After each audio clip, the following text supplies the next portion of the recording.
नेपाल में दो समुदायों के बीच हुई हिंसक झड़प के बाद हालात अब पूरी तरह सामान्य नहीं हुए हैं। तनाव को देखते हुए प्रशासन ने अब भारत की सीमा से सटे इलाकों में भी सख्ती बढ़ा दी है। नेपाल के सुनसरी जिले के कप्तानगंज में हुई हिंसा के बाद सिर्फ सुनसरी ही नहीं बल्कि भारत की सीमा से लगे सिराहा जिले के संवेदनशील इलाकों में भी अनिश्चितकालीन कर्फ्यू लागू कर दिया गया है। प्रशासन का कहना है कि सांप्रदायिक तनाव दूसरे इलाकों में फैलने की आशंका को देखते हुए ये कदम उठाया गया है।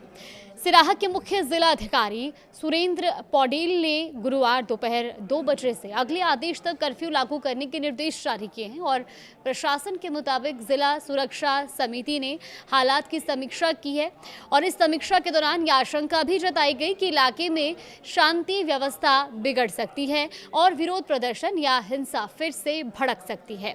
इसी वजह से संवेदनशील इलाकों में लोगों की आवाजाही पर प्रतिबंध लगा दिया गया है। कर्फ्यू का दायरा गोलबाजार नगरपालिका 3 के कसाहा खोला से लेकर चौहरवा चौक तक और फिर सैनिक चौक से रामप्रसाद तमांग जनता मल्टीपल कैंपस के आसपास के इलाकों तक रखा गया है।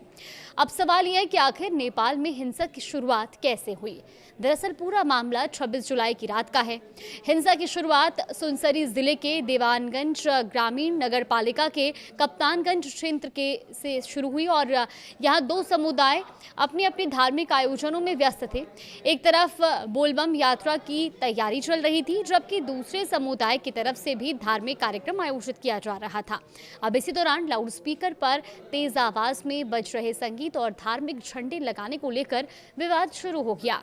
शुरुआत में दोनों पक्षों के बीच कहासुनी हुई, लेकिन देखते ही देखते विवाद हिंसक झड़प में बदल गया। दोनों पक्षों के बीच पथराव और मारपीट शुरू हो गई।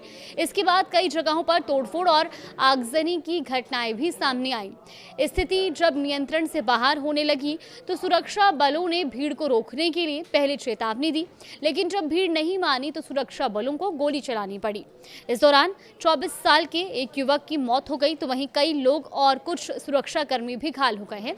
हिंसा के बाद प्रशासन ने हालात को नियंत्रित करने के लिए कई इलाकों में कर्फ्यू और प्रतिबंध लागू किया है। प्रशासन ने साफ कर दिया है कि कर्फ्यू का उल्लंघन करने वालों के खिलाफ सख्त कानूनी कार्रवाई की जाएगी। पुलिस का यह भी कहना है कि स्थिति पहले की तुलना में बेहतर हुई है, लेकिन तनाव अभी पूरी तरह खत्म नहीं हुआ। इसी वजह से सुनसरी जिले की कई नगरपालिकाओं और ग्रामीण इलाकों में कर्फ्यू अभी जारी है।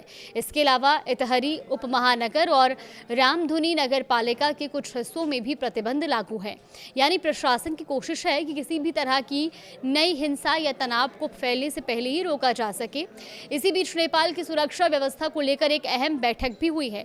नेपाल के प्रधानमंत्री की अध्यक्षता में राष्ट्रीय सुरक्षा परिषद यानी कि एनएससी की बैठक हुई, जिसमें सुनसरी की हिंसा और देश की समग्र सुरक्षा स्थिति की समीक्षा की गई। बैठक में सामाजिक सद्भाव और राष्ट्रीय एकता बनाए रखने पर जोर दिया गया।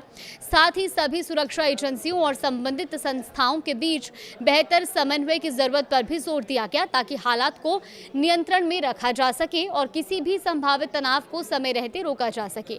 फिलहाल प्रशासन की सबसे बड़ी चुनौती यही है कि सुनसरी में शुरू हुआ यह तनाव दूसरे संवेदनशील इलाकों तक ना पहुंचे।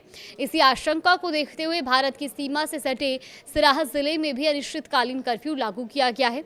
हालांकि पुलिस के मुताबिक स्थिति में पहले के मुकाबले सुधार हुआ है, लेकिन तनाव अभी पूरी तरह से खत्म नहीं हुआ। ऐसे में प्रशासन की नजर संवेदनशील इलाकों पर बनी हुई है और लोगों से शांति व्यवस्था बनाए रखने की अपील भी की जा रही है।